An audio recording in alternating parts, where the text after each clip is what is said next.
Thanks for joining us. Welcome to Live Free, Ride Free. I'm your host, Rupert Isaacson, New York Times bestselling author of The Horse Boy and The Long Ride Home. Before I jump in with today's guest, I want to say a huge thank you to you, our audience, for helping to make this happen. I have a request. If you like what we do here, please give it a thumbs up, like, subscribe, tell a friend. It really, really helps us to make the progress. To find out about our certification courses, online video libraries, books, and other courses, please go to rupertisaacson.com. So now let's jump in. Welcome back to Live Free, Ride Free. I've got Dr. Kate Lund. I hope I pronounced it right. Might be Lund, might be Lund. One doesn't know with these Scandinavian names through the North American filter. But she is specialist in the area of resilience, and particularly resilience parenting. And those of you who know my story know that I've had to cultivate some of that. And those of you who are special needs parents who are listening to this are busy cultivating as much of that as you possibly can.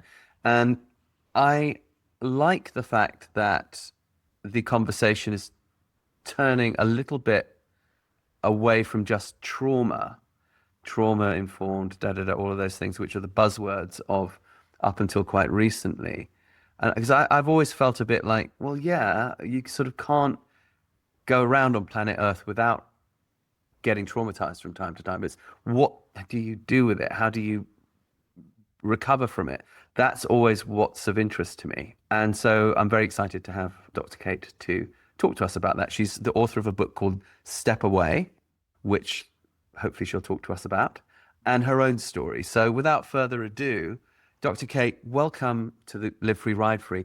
Please tell us who you are, what you do, and why you do it. Sure, absolutely. Well, thank you so much for having me. I really appreciate it. I'm glad to be here. This is going to be fun. So I'm a licensed clinical psychologist. I've been doing this work for 20 plus years.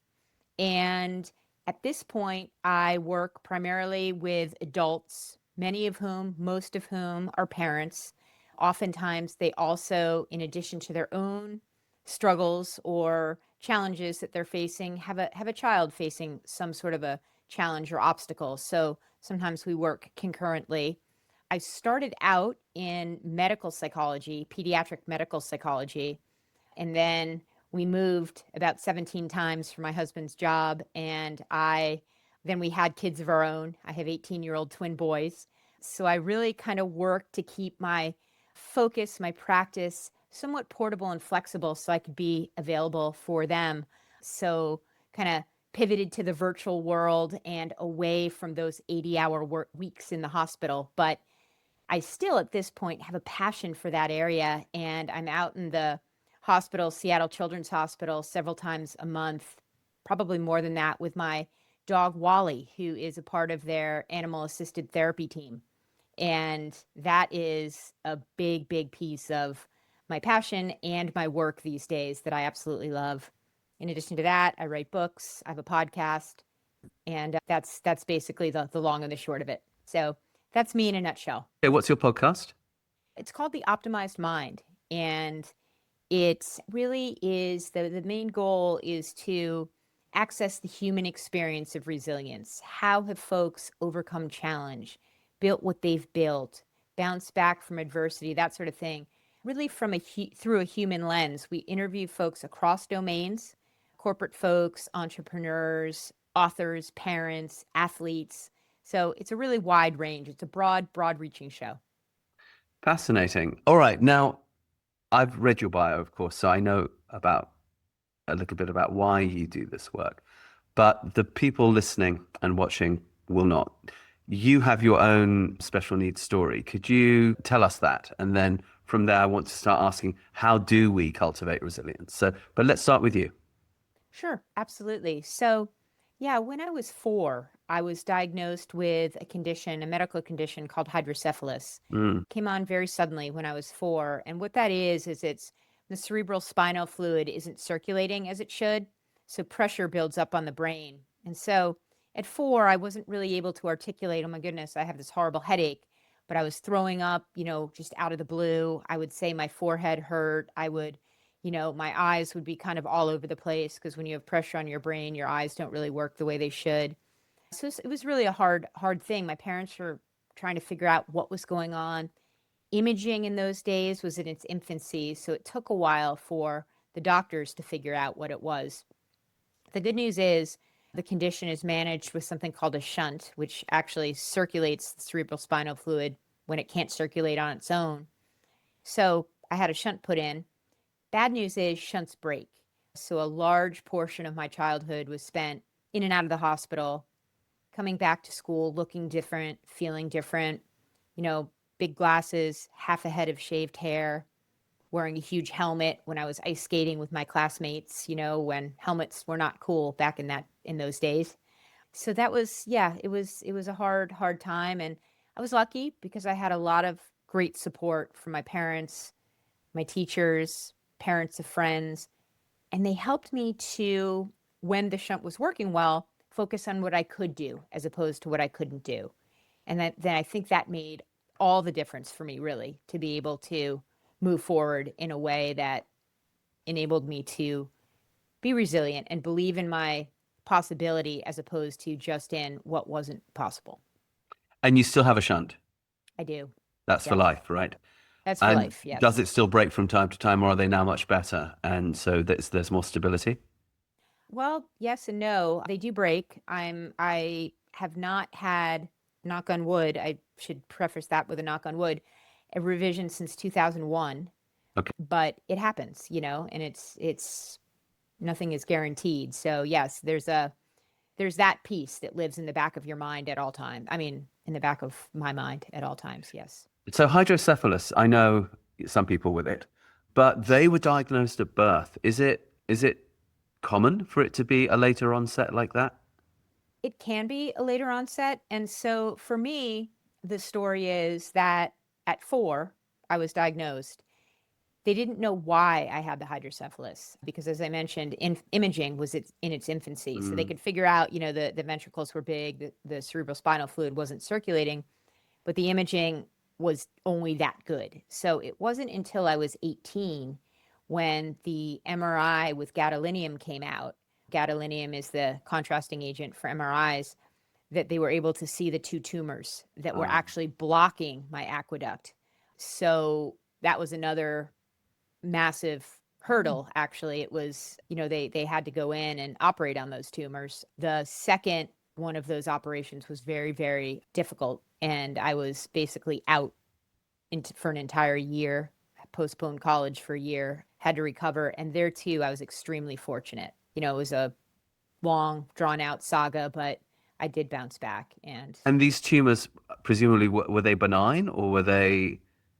yeah, they were considered low grade juvenile pilocytic astrocytomas. So what that means is in childhood, a low grade tumor is much different than if it were diagnosed in adulthood. Hmm. And yeah, I was very, very fortunate in that And those had been around since I was 4 and they were discovered okay. when I was And 18. is that what had caused the hydrocephalus, in fact? Yes, yes, I see. exactly. I see. I see. So the late onset was because of these tumors. Yep, exactly. It's like it's possible that they were there when I was born, but they Okay. grew because they were growing through my childhood. We just didn't Hmm. know I had them. So, it's yeah, they were there. And that's what caused the hydrocephalus. And do they have any idea what caused them? Or No, is that just a completely open question? it's a completely open question. They have no idea why that happens. And yeah. And you're clear now, or do you have to go in and be checked from time to time? Well, so when the tumors were diagnosed, that became the main focus. It's like, Right. oh no, there are these tumors. And so for about 25 years or so from that point when I was 18, they were watched very, very, very closely. The frequency between scans has definitely increased. And now the focus is more on making sure the shunt is working well. But even that's not all the time. Okay. So it has definitely spread out. Yeah. So tell me, what are the limitations? I want to talk to what are the non-limitations but what are the natural limitations, both for a child and an adult, if you are wearing a shunt, if you are managing this condition? What can't you do? Yes, that's a really interesting question because I know what I had to stay away from when I was a child. Fast rides at the amusement park, strobe lights, blinking lights, fast. I couldn't do gymnastics, hang upside down. I had to be really cognizant of getting hit in the head, so I couldn't play contact sports in any way. I You had to couldn't wear get that into giant. fights in the playground. I could not. No, and I shied away from those anyway. But yeah, even the and giant But one helmet when can't I always skate. avoid them, so is there a certain element of living in fear as a child in the playground at that, that comes with that? I think what happened for me, I mean, I wasn't in fear about fights because I wasn't going to get into that in any way. It was my And it wasn't disposition. a particularly bullying type of school. No, Okay, I that's mean that's bullying, laughing from a distance, but not pushing me around or anything like okay. that. But I think that there was an element of fear because I was always afraid of what was going to happen and what could Yeah, happen and all of that. So I became absolutely. very, very cautious. Like I was a very cautious child, and I'm still cautious. I mean, Right. you know, I'm not, I never had that kind of experience of being like a carefree child who just did whatever in the Yeah. moment because I felt like it. I was always like having to think about the ramifications. And if you wanted to say, for example, go off to the Amazon and sit in the jungle for 10 years, is that feasible for you? Or do you need, is like, no, I must be close to good medical care where, there's that infrastructure? I would say yes. I think yeah, definitely. I mean, I'm not again, my disposition wouldn't take me to the Amazon for 10 years, but yeah, definitely. That's always kind of in the back of my mind like, I can't, you know, move to wherever just because I want to. It has to be somewhere where there is good medical, solid medical care. Yeah. Got it.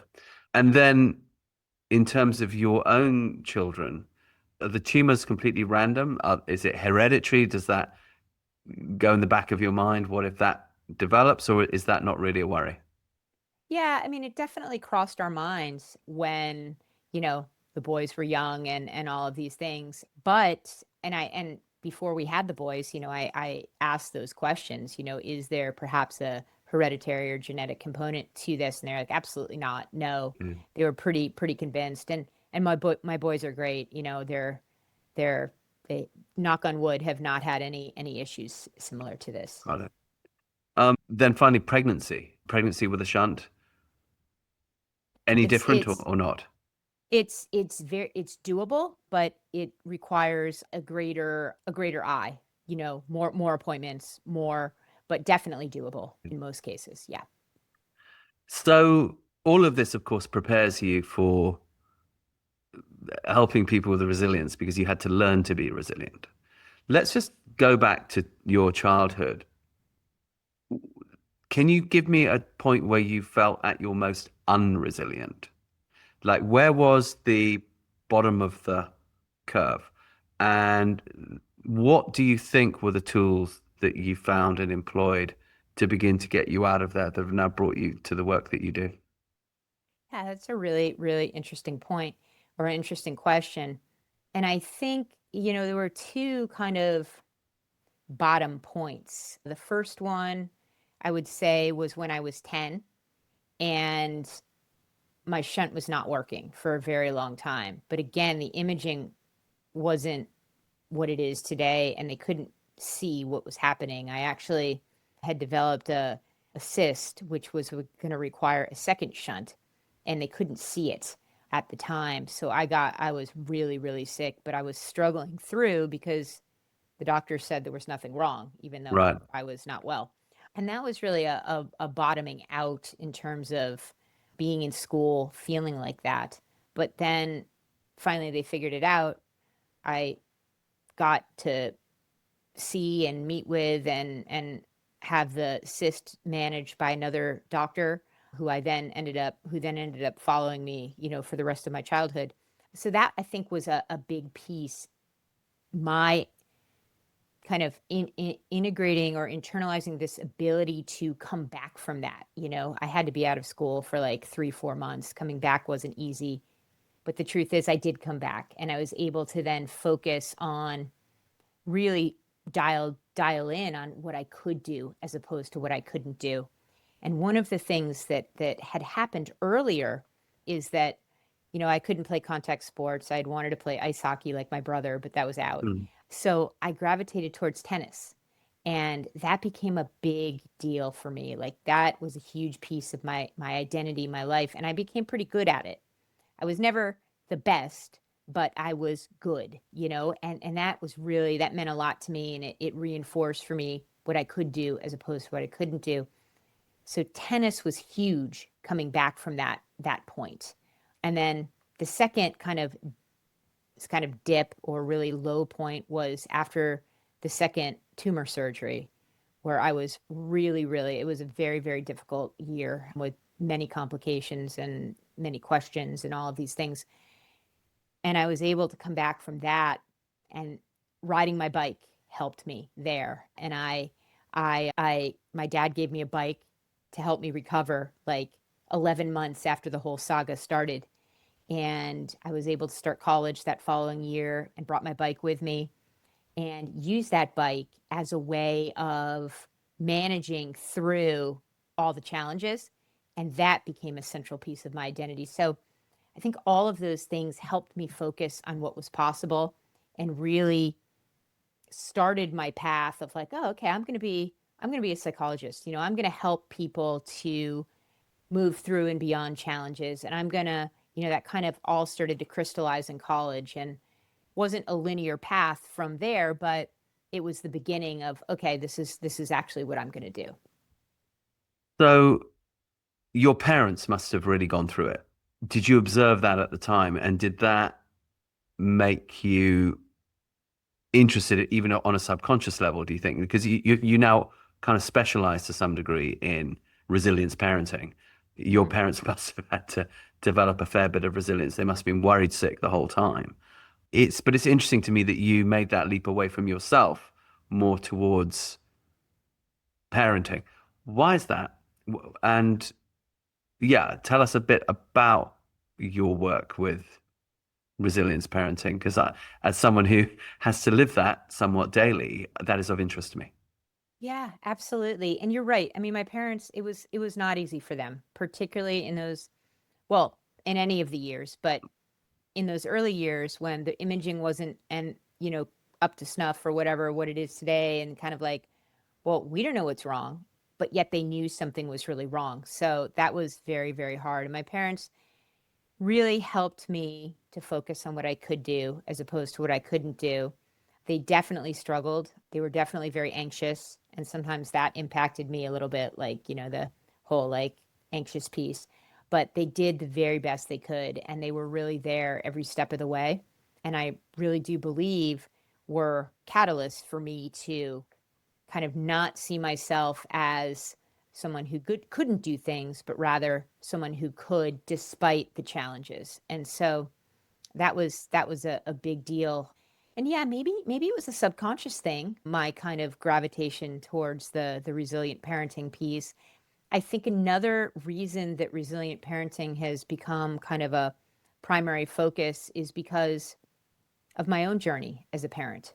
And, my boys are 18. And so there's been that piece of it. So my new book, Step Away, The Keys to Resilient Parenting, is written through three lenses.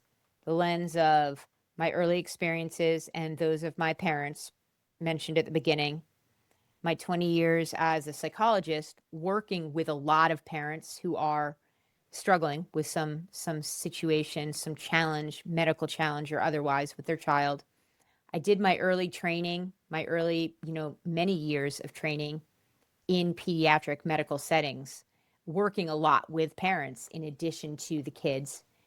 And then the third lens is my life as a parent. So I think there's a lot that brings me to this point, but definitely I think on some level, subconsciously and consciously related to watching my parents struggle with what they struggled in relation to my issues medically. Tell us about your journey as a parent. Right. What has happened?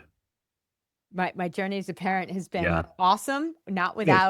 without its ups and downs, whatever. But I our boys were born in 2007.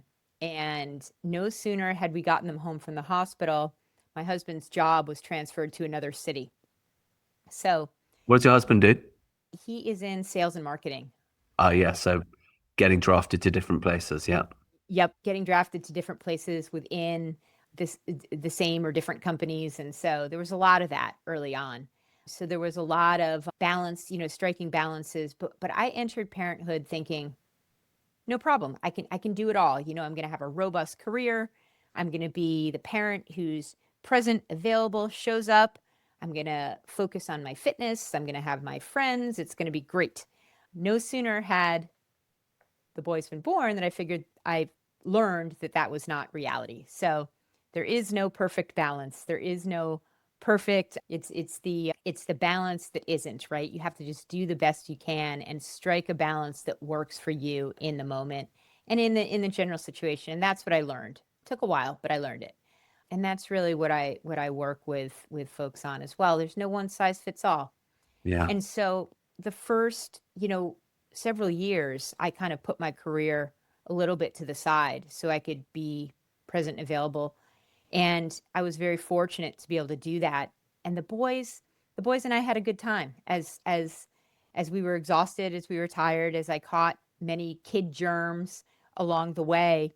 Aside from that, we had a good time. I tried to do things with them. I wasn't reading parenting books. I was just doing the best I could. I was popping them in their stroller and going out and walking, and they knew me by name at Starbucks because I was drinking way too much of that. But, it was the fact of really trying our best to do the best we could in the moment. And sure, I didn't do everything perfectly, and I don't think anyone does everything perfectly, but I did the best I could. My husband did the best he could, even though he was gone like 6 days a week, but he did the Mm. best he could. And, you know, then when the boys were just about to turn 4, we took a cross country road trip to our new home in Seattle. And I actually wrote a book about it, narrated by my dog at the time. And Okay. super fun trip. And we've been here ever since, and striking the balance. I've plugged my career in, I've built my career, but still tried to be around as much as possible for the boys. And, probably will start a bit of a new chapter when they go off to college here soon. So, it's, But they it's, haven't had a particular special needs history or anything like that. It's just been more the challenges that come with being a busy working mum. yeah, well, they've had things. There've been bumps in the road. One of them had strabismus, What is that? and it's when the eyes don't track properly. And Hmm. so there was surgery for that early on, but we are very, very fortunate that that panned out in a positive way. But yeah, no, it's been from a medical perspective, knock on wood, again, to a typical childhood for them. Good. Okay, so you describe your own journey into resilience from those points of despair, and they must have been points of despair. Mhm. What stands out to me is it's about movement. Mhm. So one thing is tennis, another thing there is riding the bike. Mhm. Talk to us about movement and resilience. Yeah, that's such a great question. And for me, it's been integral. It's been everything. And so when I was younger, yes, it was tennis and being able to be out there on the court with the other kids and form relationships in that. And I was Mm, never the best. I was, the runner up in many tournaments, but I really, if ever, won the tournaments. hmm. And that was okay as long as I was out there playing and I was doing it from the inside out, moving, being out there on the court because I loved it. Same with biking. I mentioned the bike my dad gave me when I was recovering from the brain tumor surgeries and started riding that. I rode it every single day, I would say, in college. I rode it so much. And the summer I graduated, I rode my bike from Seattle to Denver with a group called Cyclists Ending Hunger. And we Okay. were we were talking about the importance of proper nutrition and medical care for kids along the way, in the various towns that we were stopping in and such. And that was a huge experience for me because 5 years after the massive medical event with the brain surgeries that summer. And it meant everything to me to be able to be out there, moving, doing that ride. And I was stubborn. I rode every single mile, even though I was last every single day. Even though I was in fine shape, but I just wasn't, I wasn't up to the speed and the power that these other folks on my trip were. But I was okay. I came in, I was out there because I truly wanted to be there. It didn't Mm. matter to me if I came in last. I just wanted to be out there. So the idea of moving in that way, yeah, has been a huge piece of my identity and will continue to be. I mean, I'm doing it Are, today these are days. you familiar much with the neuroscience of movement? So when, for example, my son became verbal in the saddle in front of me, I noticed almost immediately that the rhythm that the horse was in made a massive difference between how much or how little communication I got. And then I started recreating those rhythms. They're sort of soft, dancey rhythms. In horsey terms, you call it a collected rhythm. And then I thought, well, if this is working on the horse so well, what about doing that off the horse, right? So I emulated it with my shoulders. I emulated it on trampolines. I emulated it with swings. I emulated it with yoga balls, anything I could think of. And sure enough, the results were pretty similar. And this also was borne out with other kids who we would then invite, to the ranch to have play dates, and they would respond to these rhythms on the horse and these particular ways of balancing and moving. So, of course, at a certain point, I became curious and was like, well, I need to know why this is working. So I went to talk to neuroscientists and said, can you please explain? And the two things it really seemed to come down to was that if you rock your hips in rhythm, your body will produce the hormone oxytocin, which is not just a feel-good hormone that calms your oversensitive nervous system, which of course a lot of people say in your condition or in the condition of my son would have had, which creates a lot of stress, a lot of anxiety, stress hormone cortisol, which blocks learning. So things can present as a sort of intellectual disability when they're not. It's like the intellect's actually fine. It's just kind of behind a locked door.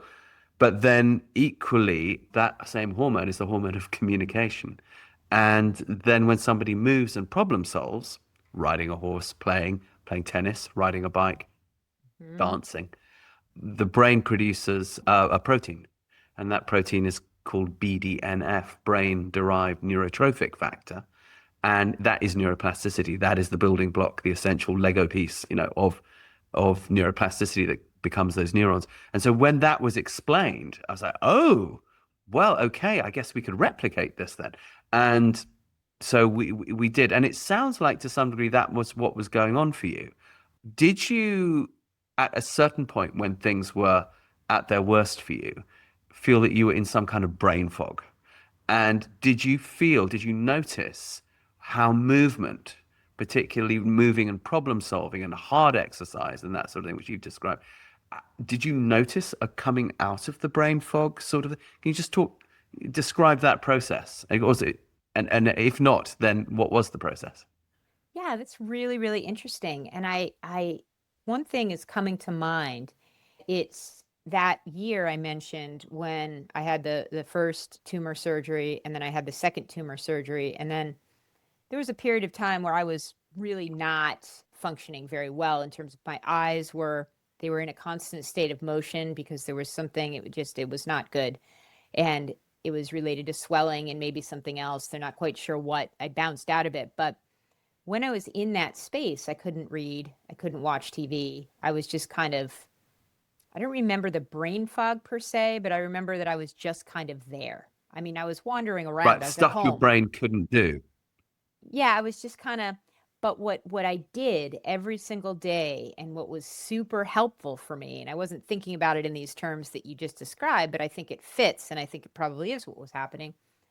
I would go, we had this circular driveway at my parents' house, and I would go, and it was a tenth of a mile around once, and I would just walk around and around and around, and that was what I did. And I know that I felt better, obviously, because we feel better when we move, and particularly if it's kind of a piece of kind of what we need to be at our best. But in that moment where I was far from my best, I was actually really, really impaired. Those walks meant everything. Like that was a big deal. Why do you think you walked? Do you think that your body actually was wise and knew, listen, we need to get moving here so we can get this brain Hmm. neuroplasticizing? Because I am a great believer that the body is wise. Do you think that was what was going on, or how much of it was a conscious decision where you're like, I just want to move because I feel like I need to move? Like, what prompted you? I think there was a bit of both because I've always been someone who has thrived in movement. I've always wanted to be in motion in some way. But in those moments when it would have been very easy to just sit because I wasn't really, I was not in good shape. I think my body probably knew. I think it was a combination, but for whatever, I'm grateful that Yeah. my body was giving me those signals, and I also knew enough myself to know that it was going to help me on some level, you know, and push So me. tell me now about the work you do and the book that you've written, and how much do you integrate movement into that? And if so, what sorts of movement and why? And how do you tackle this with parents who are perhaps feeling defeated and crushed and exhausted, perhaps not wanting to move, etc.? Yeah. Talk us through your practice. Yeah, got it. So yeah, so the book Step Away: The Keys to Resilient Parenting definitely integrates movement. Step Um, away, I guess you have to move to step away, right? Yeah. Yeah, yeah. We're stepping away so that we can step in more robustly. But yeah.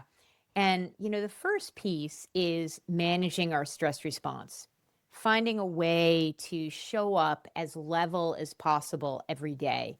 Because if we're starting the day up here and a stressor hits and boom, we escalate to the point of shutdown. And that's not gonna help us. And so, I teach that the importance of finding that modulated space in terms of our stress response.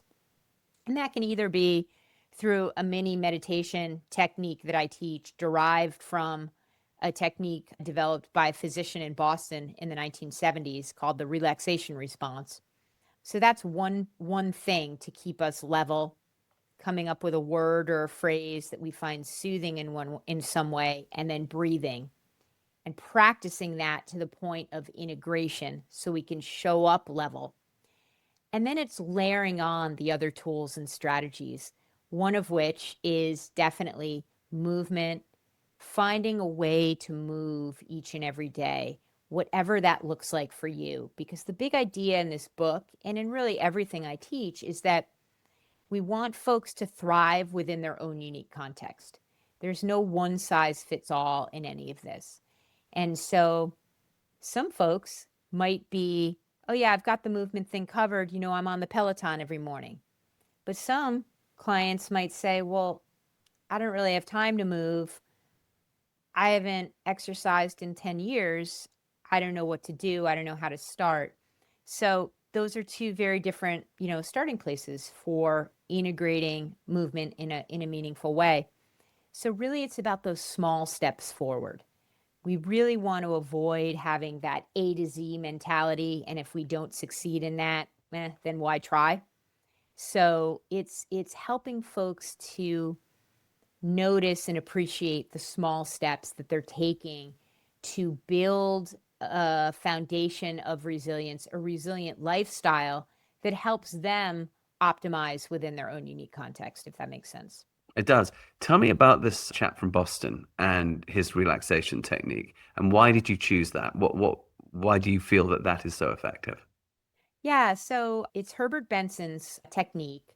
Herbert Benson is, unfortunately, he's no longer alive, but he was a physician in Boston and developed this technique in the 1970s before meditation, mindfulness And the was a name thing. again? The relaxation response The by, relaxation response. Okay. by Herbert Benson. And why do And you hone in on this, given that we live in an age of mindfulness and other things like that? Why that? yeah, well, because This technique is the cornerstone of the mind body medicine program at Mass General Hospital in Boston. And that's where I did, in addition to Shriners Hospital for Children in Boston, a lot of my early training. So I Okay. had a lot of exposure to this technique, the research around this technique. So, there are many ways to get there. It's just this technique is so efficient and effective and simple that that's why I gravitated towards it. Tell And us, how does one do it? What's the 1, 2, 3? so super easy. You come up with a word or a phrase that you find soothing in some way and you breathe. Like cheers, for example. Yeah, whatever's going to be soothing, Okay. you don't want it to be complicated, and you breathe. And How do you breathe? you breathe as you would normally breathe. You don't have to do anything. And that's why I like it. You don't have to Okay. be thinking about how you're breathing. You're just breathing. So let's try it now. So I like Yeah. horses, for example. So if I'm feeling stressed and I think about horses, that's going to be a little bit less stress than it would be if I didn't think about horses. So would I say horses, Mhm. and then what would I do? You just sit here. Most people close their eyes. Hmm. I'm going to do it with you. Okay. Okay. Hmm. Okay. Now think of your word and just put that on slow repeat and breathe. Horses, horses. And it's Hor- generally most effective in your mind, the words so Sure, that you're. Oh, yeah. Okay. I'm just giving the running commentary. Okay, Oh, so got it. Okay. let's assume I'm talking about horses here, thinking horses.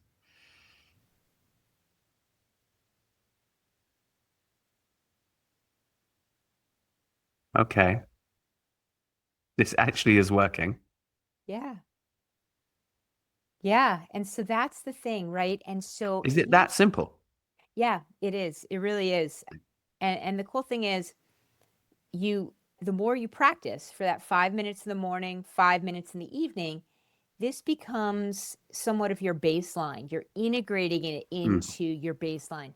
And So it it's takes like a time. mantra, It is. effectively. Yeah. Yes, with breath attached. And the cool thing is, and this works for a lot of, most all of my clients, also the younger athletes that I work with, they can keep it in their back pocket. And if they're entering into a stressful situation, a stressful medical appointment, a stressful conversation, a stressful sporting event, whatever, you can kind of pull this out and do it for a minute or so to kind of level themselves before moving into that space. As you know, if you followed any of my work, I'm an autism dad, and we have a whole career before this podcast in helping people with neurodivergence, either who are professionals in the field. Are you a therapist? Are you a caregiver? Are you a parent? Or are you somebody with neurodivergence? When my son Rowan was diagnosed with autism in 2004, I really didn't know what to do. So I reached out for mentorship, and I found it through an amazing adult autistic woman who's very famous, Dr. Temple Grandin. And she told me what to do. And it's been working so amazingly for the last 20 years that not only is my son basically independent, but we've helped countless thousands of others reach the same goal, working in schools, working at home, working in therapy settings. If you would like to learn this cutting edge neuroscience backed approach, it's called Movement Method. You can learn it online. You can learn it very, very simply. It's almost laughably simple. The important thing is to begin. Let yourself be mentored as I was by Dr. Grandin and see what results can follow. Go to this website, newtrailslearning.com. Sign up as a gold member. Take the online movement method course. It's in 40 countries. Let us know how it goes for you. We really want to know. We really want to help people like me, people like you out there live their best life, to live free, ride free, see what happens. Absolutely. I mean, some people might say "Om Mani Padme Om," which they say, has all these. But it is interesting that affirmations and mantras. I remember when I was growing up, and despite the fact that I have long hair, I'm not much of a hippie. But I grew up very much in the 70s in England, where there was a lot of hippiedom. Actually, it's wrong. I'm a card carrying hippie, but you know what I mean. I wasn't drawn to pop psychology or pop spirituality much. And so one was brought up to dismiss that a little bit and be much more stoic. But there is no question that people have found mantras and affirmations really efficacious over millennia. Some people call it prayer, you know. But I rather like the idea that instead of learning some word in Sanskrit or an affirmation that perhaps you don't fully believe, because if you're like loathing yourself or something, or in deep despair, if you say, well, I love myself, I actually do believe that if you say that enough, it actually does kick in, because I've been in situations where I've loathed myself and people have said, oh, try these affirmations. I like, sod your affirmations, you stick those, where you can imagine. But then I actually, of course, had to try them, and of course they actually worked. And then I realized, oh, I see, actually, I am a lot more plastic than I thought I was. But I like the idea of putting it in a language like that doesn't necessarily trigger somebody's, well, I'm not that sort of spiritual person type response. So we don't have to get over that obstacle and that hurdle in order to just find something effective. Okay, so there I am. I'm breathing. I'm thinking about horses, and I'm feeling a bit better. What's my next step toward So it depends. resilience? It depends, but we want to start integrating, you know, a little bit of joy, happiness, engaging in something that brings you that moment of levity, of something beyond the challenge or the difficult situation that you're facing, or just the stress and overwhelm that you're experiencing, right? And that's a powerful, powerful thing because, again, super simple, right? But so important because oftentimes, challenge or not, just in the context scope of our lives, we're moving so fast that we forget to laugh. We forget to find the joy in the small things. And it's really So give important us an to example. If someone's try to go feeling there. really low, I mean, one could get on Google and look up dad jokes. One could, in my case, go swing my leg over a pony, but then perhaps I'm far from where the ponies are, so I can't do that. So, what are the small, accessible joys that you feel you would normally suggest to people? Yeah. So, it can be as simple as turning on your favorite song. It can be as simple as going outside and sitting on the front stoop with your favorite hot cup of coffee or tea. It could be going into your garden and looking at a beautiful flower, listening to the birds sing. Anything that's going to shift you to, oh, that's, a wonderful sound or a pretty flower, something like that. Just those small moments. And then we can build from there. We can build into, hmm, wow, I love to draw. Maybe I'll call my friend and have a conversation. All of these things, if we think about doing them in an intentional way, it really does bring a moment of respite, joy, that sort of thing into those points where we're feeling so bogged down and so overwhelmed. And I'm not trying to negate the challenges here because those are real, but it's really trying to take those intentional steps that are going to give us at least a moment away from that What space do you of do when true people are in despair. that state of despair and apathy, which we know can overtake? And then also with people who say, well, I don't know what I like. I don't know what I want. I'm quite lucky. Like, I know I like ponies. So even thinking about them is going to make me feel better to some degree. But not everyone, I've encountered this. Not everyone actually does have that passion or know what their passion is. Some people might have forgotten, pushed it away. Other people, as are so overwhelmed, so despairing that they fall into that apathy. So speak to that. Yeah, 100%. And that's a great point because it's true, right? You could be either so deep in the apathy or, really be struggling with what those things are. So that's where, that authentic human connection between me in my role as therapist or coach and client comes in, and really taking the time to understand their experience, who they are, where they're coming from, where the depth of that apathy is coming from, and then slowly over time helping them to, through conversation, through perhaps journaling or some personal exploration on some level, kind of start to uncover, well, what are some things that maybe made me happy in the past? What are some things that, I could envision re-engaging in, even if in a tiny, tiny way? Because none of this, there's no on button for any of this. It's a process, and there's no one way to do it. But it's slowly over time building a sense of awareness of what those things are or were in the past that's important to help people get in touch with. And that happens through that authentic human connection between therapist, coach, and client.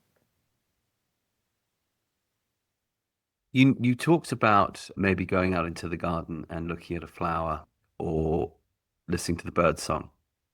Mm-hmm. When I'm talking to therapists, unless they're coming from a particular angle, what often surprises me is how little in the clinical setting they talk about nature. Mm-hmm. You did just talk about nature. But I remember myself when I was going through some talk therapy and sitting in this office with the therapist and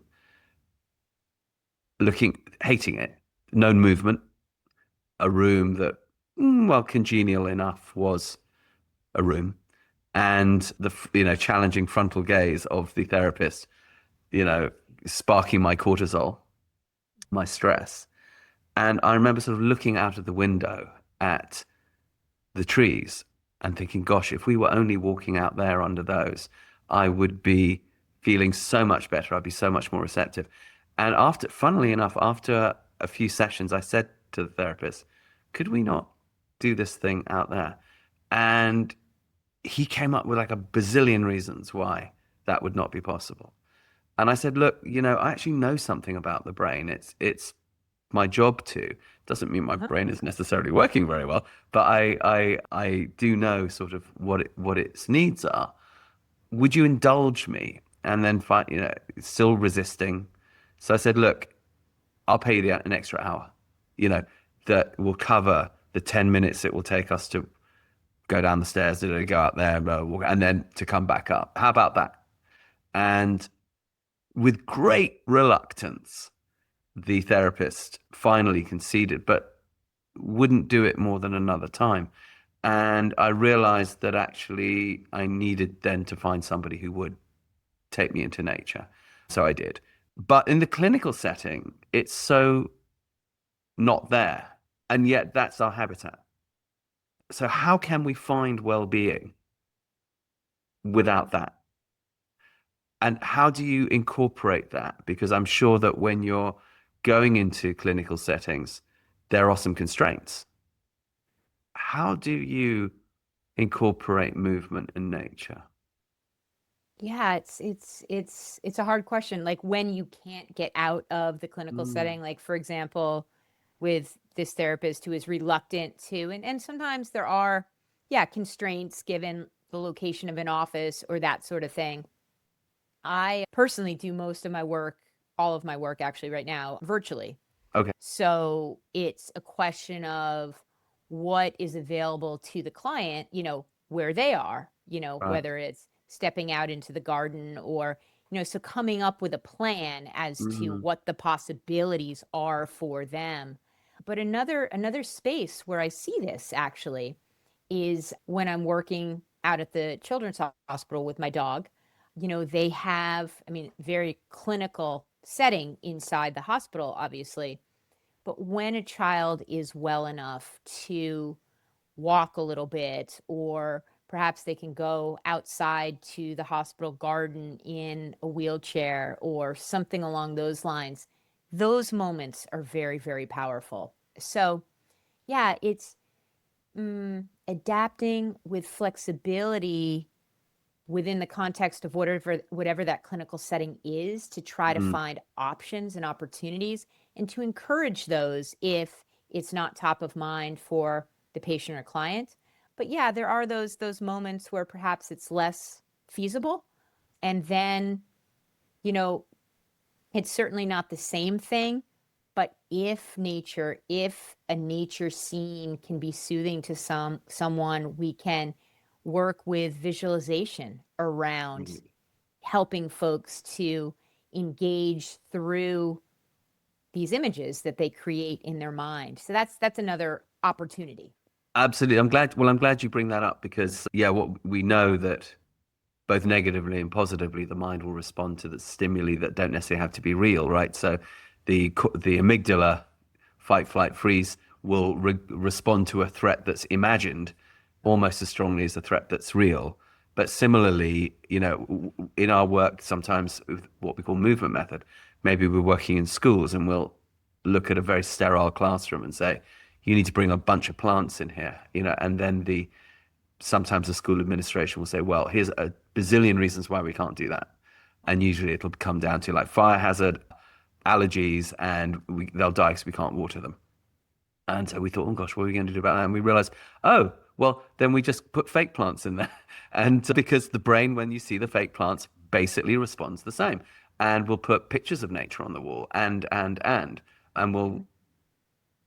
And so I like the idea that you will also give people visualizations of nature because it would seem that those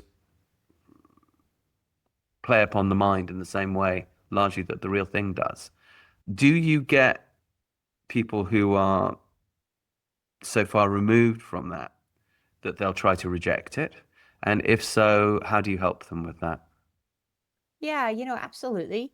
Folks might not have experienced sort of the soothing impact of being out in nature, or the positives around that, or perhaps it just hasn't been part of their life and experience. So what we can do is suggest, encourage, and try to build on that through that authentic connection, right, Mm. in the work that we're doing. But at the end of the day, we can't force it. But by building an awareness of the possibilities of the positive impact over time, sometimes folks are able to shift gears and see things a little bit differently, and then are often pleasantly surprised by the impact of engaging in that way, that kind of thing. Yeah, a little suggestion can go a long way. It's true. And what people might resist at first, perhaps after they go away and have a bit of a think, even or not even a think, just their subconscious gets going. You mentioned you use your dog, you bring your dog into these clinical settings. So for me, that is nature, right? The animal is Yeah, automatically nature. yeah, So by 100%. bringing a dog into a sterile hospital ward, you have effectively brought in the forest. Yes. What gave you that idea? And yeah, how did you develop it? Yeah, yeah, yeah. So you're right. I mean, it's incredibly powerful. It's awesome. It's really, really meaningful to me as well. And I had always wanted to train a dog that I had for this purpose. And I think it goes way back to my early childhood when I would sit with my dog Peanut for hours as I was, maybe recovering from a shunt revision, Oh, or okay. So your dog had just, a big part of your recovery. yes, Okay. 100%. And so that, I think, is where the idea first came. I was really, I mean, obviously it was subconscious at that point. When I was 4, I wasn't thinking, oh, I'm going to train my dog to go to the hospital to visit kids. But that's really where the idea first formed. I'm sure of it, because I would sit for hours with her and she would really be a primary support in helping me through some very difficult moments. So there was that. And then, when we got Wally, who is my certified therapy dog, to go out and work on this animal assisted team, his disposition just felt right. And I also had an opportunity arise right when we got him to join a group where we were starting to do the basic obedience for this exact kind of work. And so I joined them, and it was awesome. Like he took to it, got all the obedience down. We worked in assisted living facilities for a year because he had to be 2 before he was ready to be eligible for children's. And it just evolved from there. And it's really, if not the most, one of the most meaningful things I do right now. I love my work with him out at the hospital. It's so powerful to see a child who's struggling with Yeah. whatever it might be light up when they see the dog walk in, or the child who's struggling with physical therapy at the end of a hall and really is not wanting to engage and not physically believing they're able to engage, but then pointing at Wally and saying, I want to pet the dog. And Right. we stay at the other end of the hall, and the child does it. They walk down the hall so that they can pet the dog. It's so they can pet Wally. It's really powerful stuff, and it's Yeah, I mean that sort of yeah, motivation. And of course, the moment you are caressing another mammal, your pet, you are of course getting oxytocin. You yeah, know, we know this, but and that's, obviously one of the most healthful hormones we can have coursing through our bodies. 100%. It's Yes. interesting. Where did you discover? I mean, obviously you had your own experience with this when you were a kid, but when did you discover the sort of more formalized world of animal assisted therapies? And hey, how did you get involved in that? Yeah, it's a great question. So I did all of my early training as a psychologist out in hospitals in Boston, some of the bigger hospitals, Mass General, Shriners Hospital for Children, Beth Israel Deaconess, and all of those places it was almost 20 years ago now. So animal assisted therapy wasn't quite as prominent and as prevalent as it is today, but Right. it was there, it was around. And so I'd always kind of observe and watch, and that's so cool, and I would see the impact that the dogs were having for patients and such. So I think, I started learning about it at that point, and then, we moved a lot with my husband's job, and the timing just wasn't quite right for me to get actively involved until about 4 years ago when we got Wally. And I had the time, I had the puppy, and I had the strong desire to make this real. So that's kind of how that happened. Have you developed it since then? Are you part of any kind of group? And when you're talking to parents that are looking for resilience, do you guide them towards animals? Well, yeah, absolutely. I mean, I don't know if I really guide them towards animals, but well, actually, first to answer your first question, I am part of a group, a certification organization called ATD, American Therapy Dogs, Okay. and they certify us. There are many groups out there, but that's the one that certifies me. And so there's a whole group of us here in Seattle that's part of that organization. So that piece is pretty fun. And we'll go out and do things together in schools and stuff like that. But, I don't necessarily direct clients outside of the hospital setting towards animals, but most of my clients have animals, and we do talk about the soothing kind of relation aspect of the relationship and that sort of thing. But I will tell you that when I'm out in the hospital with Wally, if a child is not really up for a visit or in a procedure, but the parent is there, I mean, they always run out into the hall to hang out with Wally for a little bit. I mean, so it's very, very powerful what he's bringing to them in addition to the kids. Why do animals make us more resilient? Well, I think it's because honestly, they're in the moment. They're showing up unconditionally. They're there for you, and they're not thinking about what's just happened or what's gonna happen.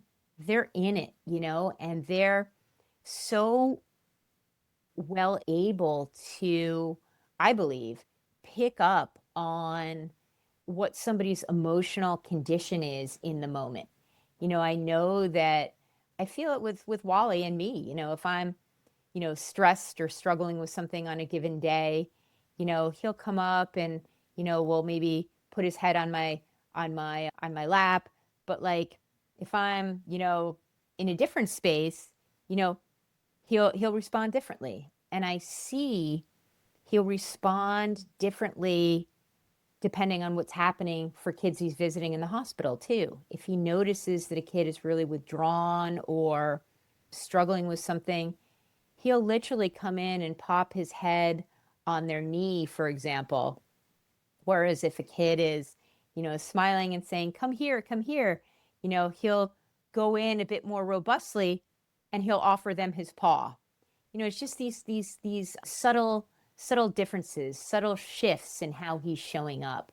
But the fact is, the bottom line is, animals always show up. And I really do think that they're able to discern what we need in given moments. And they're not bogged down by like the baggage of what's happened or the fear and worry about what's coming.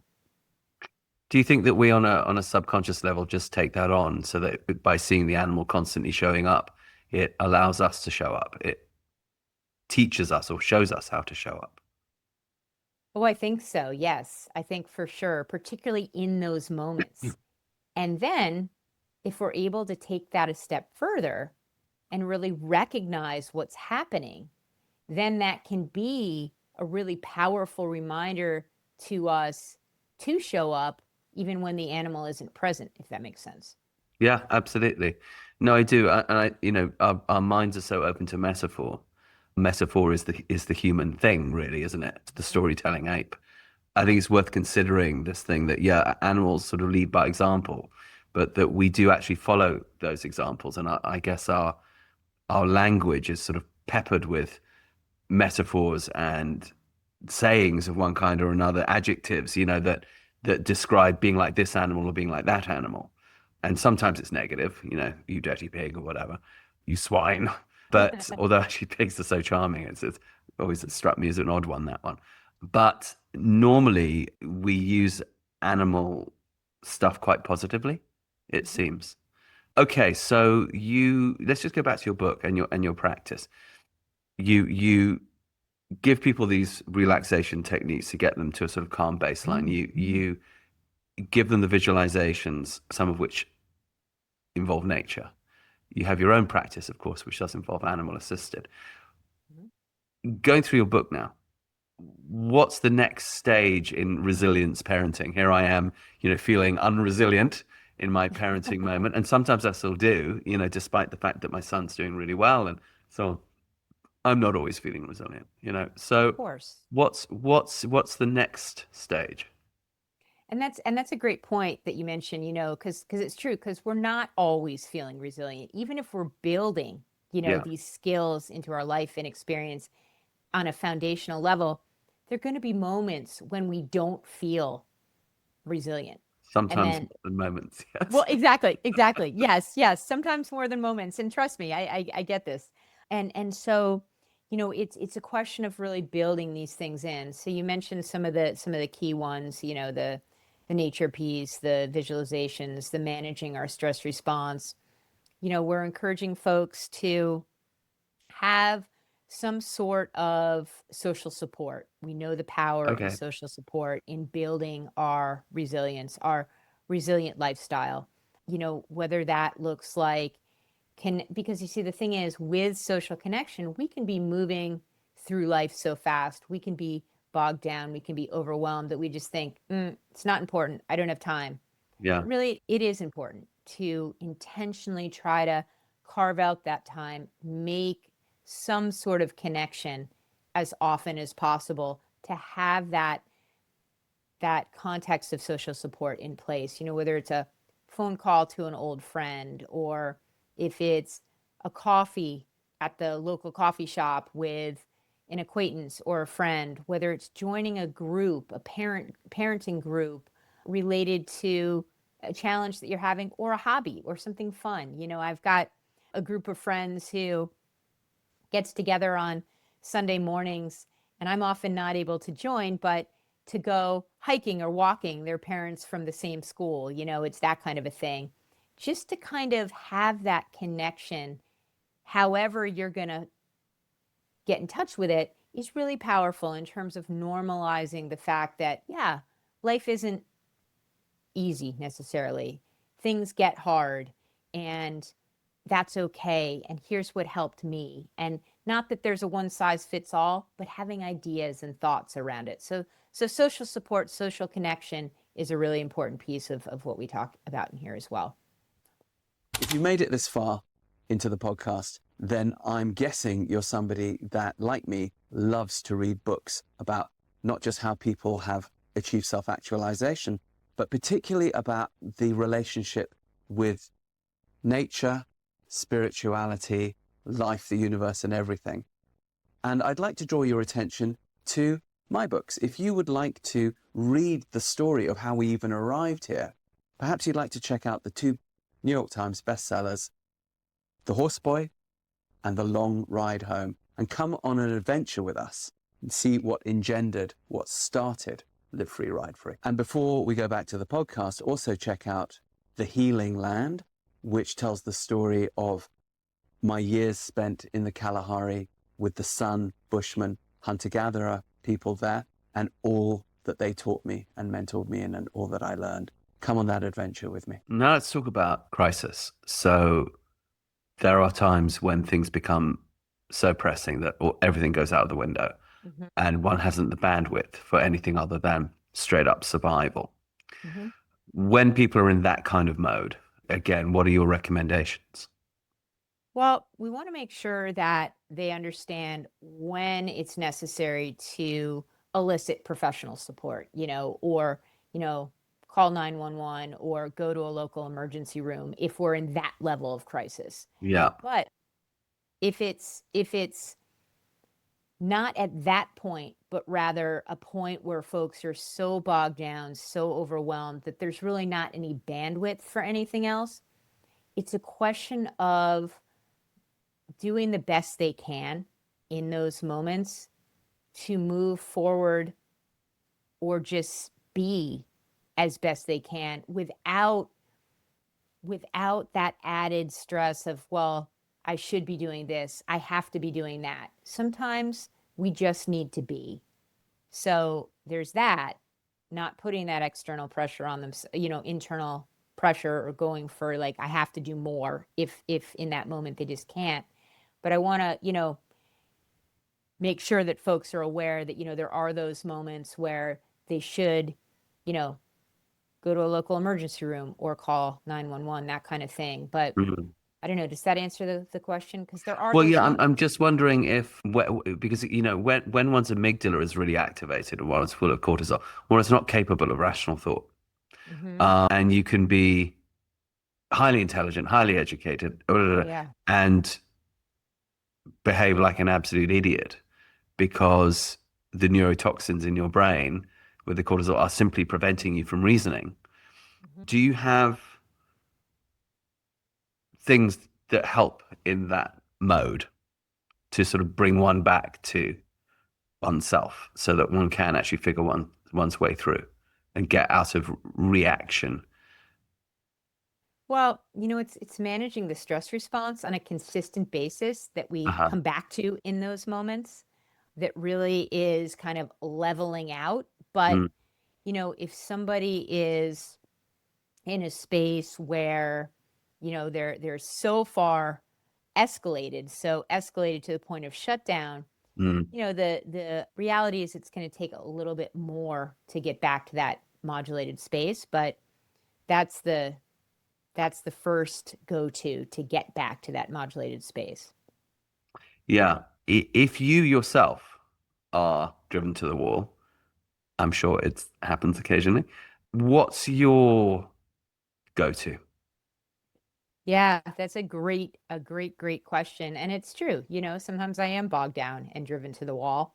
So it depends. Sometimes it's getting out for a long walk. So Sometimes movement again, it's, nature again. yep, nature, movement. Sometimes it's jumping on my bike. But if I've been super active and I've put a large number of miles in on my bike or a large number of miles on walking, and I know that my body is a little bit exhausted too, I might take a nap. Yeah. I might tune out with my favorite podcast or something along those lines. Right. I might kind of do something like that. So it kind of is situationally dependent, but oftentimes there's movement, there's nature, but sometimes there's a nap. Well, but yeah, I think what you just described there. So if one's all pent up, that desire or the ameliorative effect of really hard exercise, okay, then we're going to get some neuroplasticity. That's going to create a brain change, right? But then also, of course, we're going to end up with happy hormones. We're going to end up with endorphins that are going to allow us then to pause and reset. That's the nap. And then that's a reset of the nervous system. Meanwhile, because you just did that hard exercise, that neuroplasticity has a certain knock-on carry-on effect. So even while you're napping or tuning out to that podcast, that neuroplasticity sort of keeps going.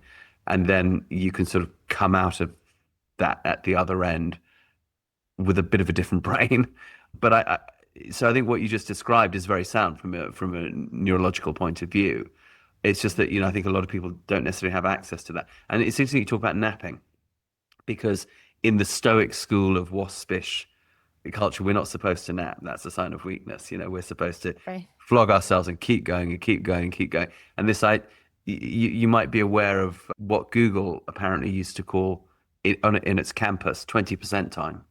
Apparently, back in the early days, people employed on the campus would be allowed to spend 20% of their day not working, because it was known among the upper management that it was in that sort of daydreaming time or doing something else that people came up with their best ideas. And those ideas belong to Google. So you could sort of do anything that you wanted to. And apparently that's how Gmail came into being.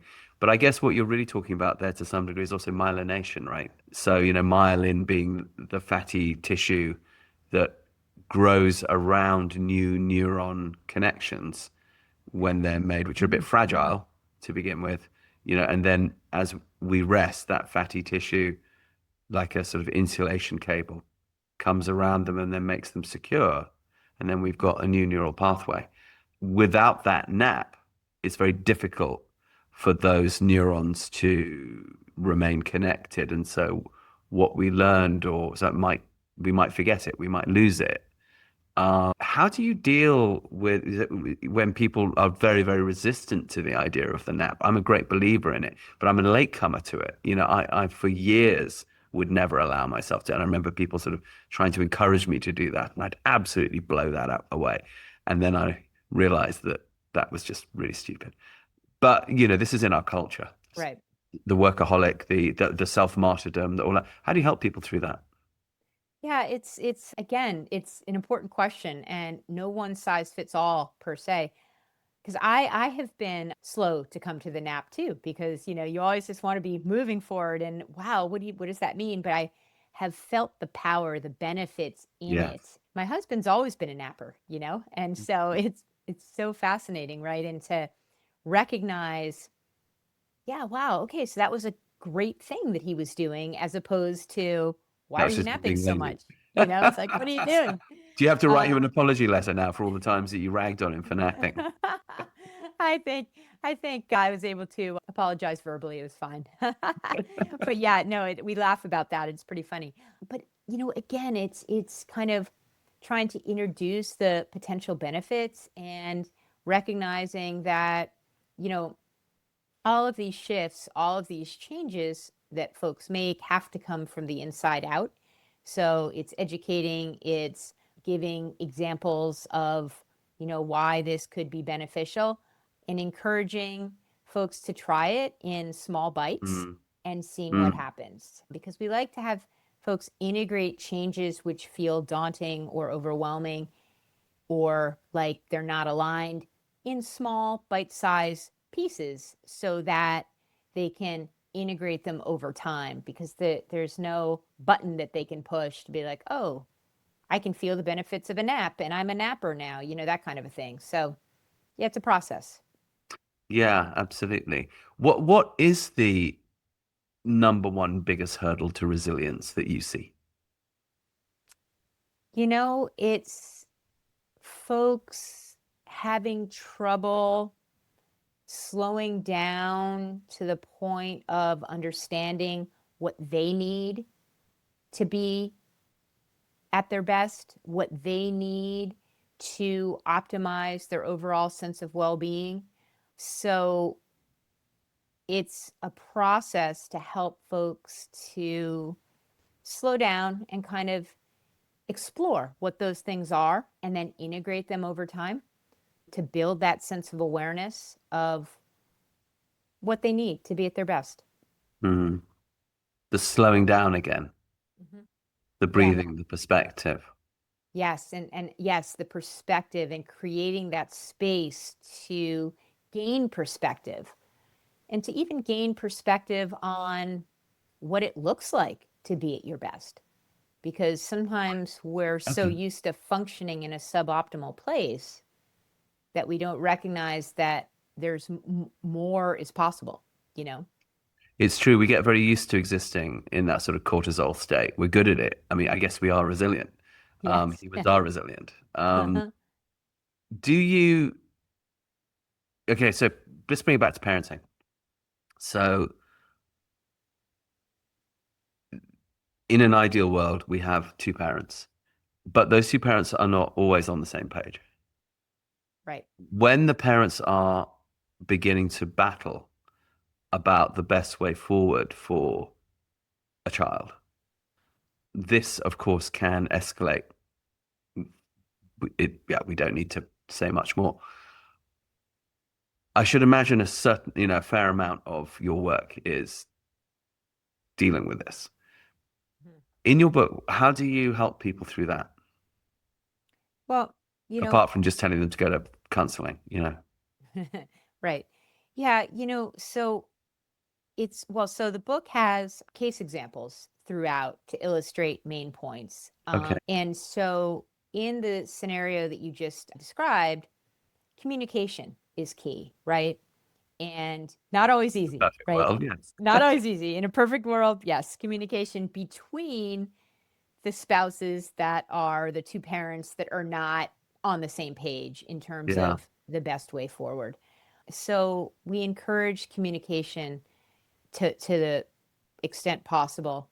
We also recognize that we're going to have different ways, perhaps, of viewing things that might cause tension, angst, difficult relationships to get more difficult.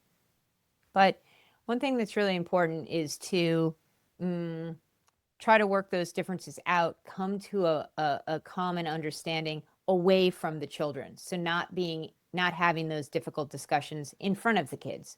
And also then trying to help each parent to understand the other a little bit more fully, accept that we might have different ways of looking at things and what's the middle ground. Those types of things. It's a process. There's no one size fits all, and there's no one perfect answer, but it's really coming up with a compromise, a middle ground between the different ways of looking at things and going from there. And that really happens through a willingness to listen and try to understand the other person and accept that there's more than one way to make something happen. Do you give people techniques for that listening? It's listening, it's sometimes journaling on our response to our spouse or our co-parents or whatever their way of doing things, their kind of thoughts about how something should be. The other thing that's really important, and not to be a broken record on this, but to be showing up in that level space, to be modulating our stress response, and to try to show up in an optimized space, in an optimized way ourselves, so that we're better able to engage in these conversations, in these discussions, in these areas which are more challenging. Someone once gave me a really good technique, which was helpful to me when I was in a situation where I was finding it very hard to listen, and the other person was finding it very hard to listen to me. And that that's not optimal. but things have just moved to a point where, oi. And what they said to me was, ask yourself, where's the awesome in this? And like, just from a purely selfish perspective, where is the hidden opportunity here for me? Mm. Even among this hostility, where it seems that you're not there is no opportunity other than to try and survive it. But just to ask that question, is it possible that there's some little golden nugget in here that is actually a key to my own freedom? And if so, should I not listen quite closely to see if that's there? And that made perfect sense to me. It was funny. It of all the things that I was told, that one really resonated. I think partly because also I have a background of living with hunting and gathering people, and this idea of tracking, constantly tracking. Yeah. But it's very hard to track well if you're upset because you're not following the signs. Yeah. Right. So just to stop and ask oneself that, and that became a habit, which I then found helpful. But by no means foolproof. But it definitely helped me avoid falling into cycles of conflict or bitterness or knee jerky sort. Well, let's say you have your knee jerk, but then you have your pause and your. But it was that piece of advice that helped. I wonder if that's similar to perhaps your thinking of the word that brings you pleasure and joy, and thinking of the thing that brings you pleasure and joy. That it allows you a moment of perspective. Yes. Which is very difficult to do when the adrenaline is rising. Yeah. But nonetheless, if that's a sort of a muscle one can exercise and strengthen to some degree, a sort of response, a neurological response, one can almost like a muscle memory. Yeah. Because Yeah. creating that space, that perspective allows us to respond as opposed to react, particularly when we're on different pages. Yes. Yes.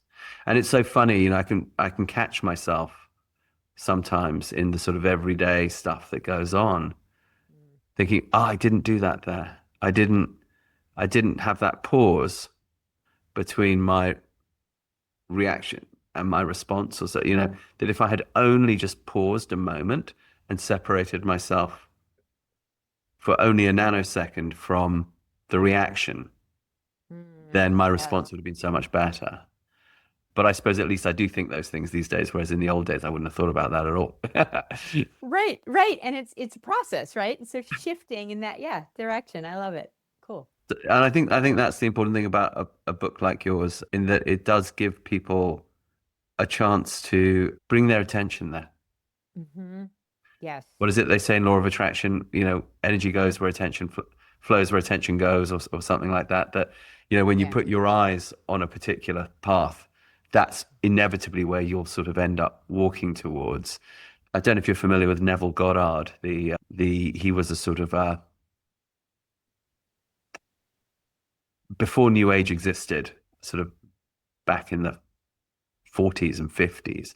He was a bit of a guru who interpreted it through a very Christian scripture sort of lens, and very much sort of early law of attraction stuff. And he would say that in the Bible, when they say to turn the other cheek if you're slapped, is not to be a pussy.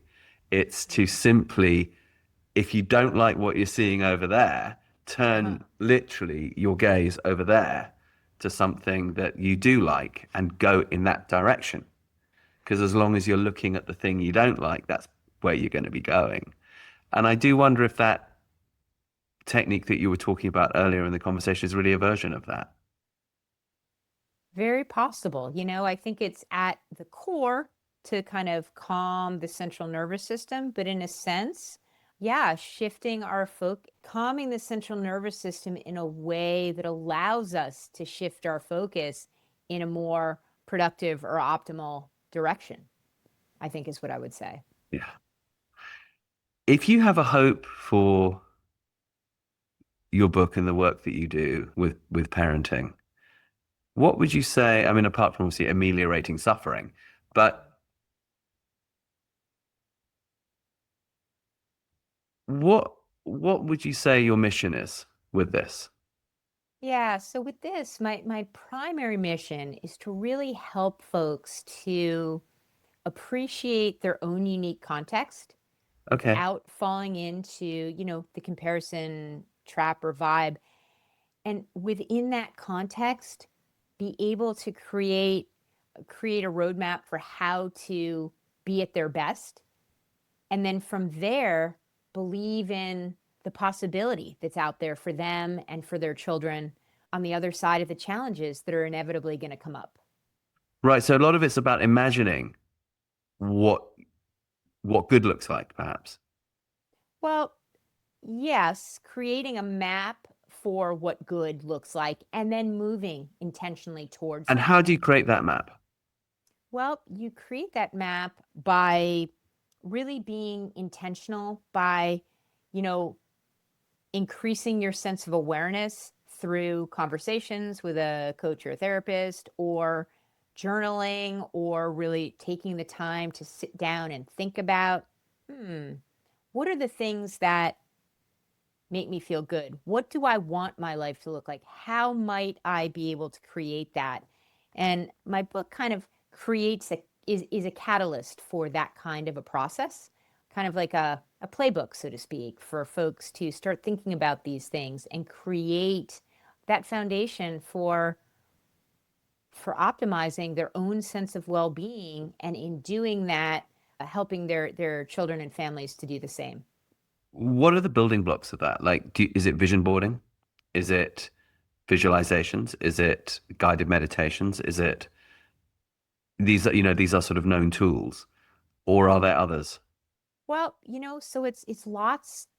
I essentially what we already have talked about, the modulating your stress response. Mm, The visualization is a big piece of it.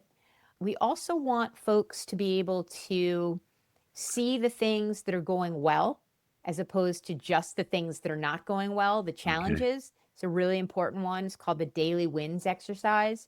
And we have folks sit down at the end of each day, or you can do it at the beginning of each day, and come up with 3 to 5 things that went well on that given day.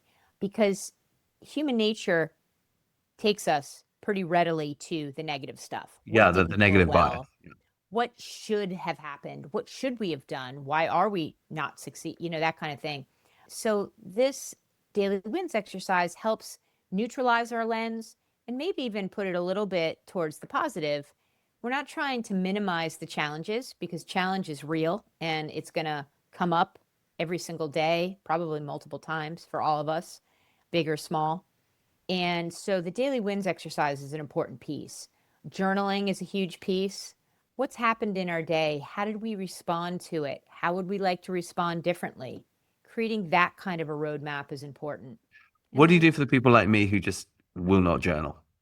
oh, um, I write for a living. It's like, no, I'm sorry, I'm not going to write anymore. So, yeah, I got you. And right, it's not going to fit for everybody, right? So yeah. then What would you you say is might plan B from journaling? So plan B from journaling is reflection. You can Okay. always take time to reflect, to think, and you can do that, within yourself, or you can do that in conjunction with, a spouse, a partner, a trusted advisor, a friend, and kind of go back and forth in your reflections. Yeah. So that would be plan B. You don't have to write it out. And then another building block is, what do you love to do? What is a hobby that you don't have time for that you might be able to reintegrate in some way? Maybe it's something you love to do in the past. Maybe it's something you want to try that's new. But creating space, and it could be a teeny tiny engagement to start, but to give yourself that sense of how that feels to be, taking a little bit of time out to paint or draw or whatever it is for you. There's no one size fits all. That's an important building block as well.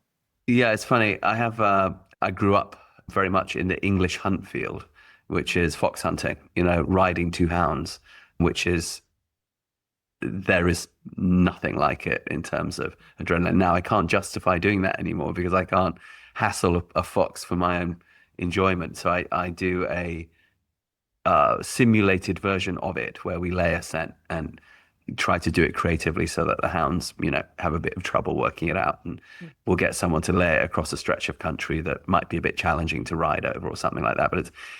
And even then, frequently I find that I'm not able to do it for bazillions of reasons. So I discovered YouTube, and I realized that people were going out hunting in these areas of England that I grew up in, which I love and are still dear to me, even though I live, hundreds, sometimes thousands of miles away from that. And they put helmet cams on and they go. And I found people going out hunting in these areas that I grew up in, and I watch them, and it's so interesting. I feel so much better. It's like, at first I thought, oh, it's just going to make me feel bad because I'm not able to do it and I'm not able to go there. It's like, no, it was the opposite. And it was so unexpected and such a kind of lovely use of social media in a funny way. We're so used to thinking of social media as a negative, but of course you and I would not be having this conversation but for social media. People perhaps wouldn't discover your book but for social media. So, social media is just another way for humans to, swap information. But I was really astonished by the joy that came with this. Do you help people to sort of engage virtually in the things that give them joy if they can't access them perhaps in this moment? Yeah, definitely. That's always an opportunity, depending on, who the person is or their willingness to engage in that way. But absolutely, and it can be as simple as, a virtual meeting, a virtual coffee meeting with a Yeah. friend or that Yeah. kind of a thing. Or there are folks who love to engage in role-playing games online in Yes. communities of folks that they are a part of, that kind of a thing. So there's all sorts of opportunity to do just the type of thing that you're describing. So absolutely. Yeah, the sort of blessings of the modern age in a funny way. Yes, exactly. Okay, well, listen, people will need to know how to find the book, how to access you. I know you do public speaking. I know you also coach online and virtually, and I'm sure there's listeners and people watching who think, yeah, I could use a bit of Kate. So how do they find you, Dr. Kate, and your book? Absolutely. So a great way to do that is through my website, which is www.katelundspeaks.com. KateLundSpeaks.com. Yes, exactly. And my book is available on the website as well as on Amazon. Give us the And title again. Step Away, The Keys to Resilient Parenting. Perfect. And I'm also very active on Instagram and LinkedIn. Great. So people can find you, and if they also want to a bit of personal help, they can let you help them get some resilience in their parenting. 100%, yes. Fantastic. Well, I know that a lot of our followers will be interested in that.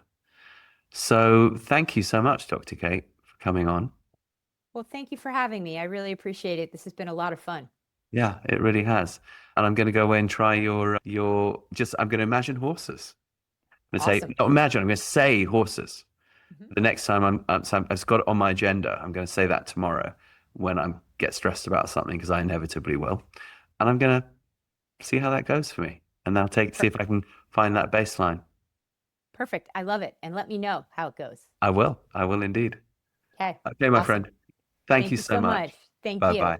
Bye. I hope you enjoyed today's conversation as much as I did. If you did, please help us to make more. Please like, subscribe, tell a friend, give us a thumbs up. If you'd like to support us on Patreon, please go to my website, rupertisaacson.com. And if you'd like to find out about our certification courses with autism, education, horsemanship, everyday shamanism, there's a whole range of cool stuff. Putting a show together like this is not an easy task. If you'd like to support us, please consider going to our Patreon page and showing us some love there. Even the smallest donation, it really helps us to keep the good content coming. So go to rupertisaacson.com and click on the Patreon link. Not to mention our excellent merch. Please go to our shop and check out some of our really cool rock and roll themed merch, t-shirts, hoodies, all that sort of thing. RupertIsaacson.com. It's all there. I can't wait for our next guest and also to meet you there. In the meantime, remember, live free, ride free.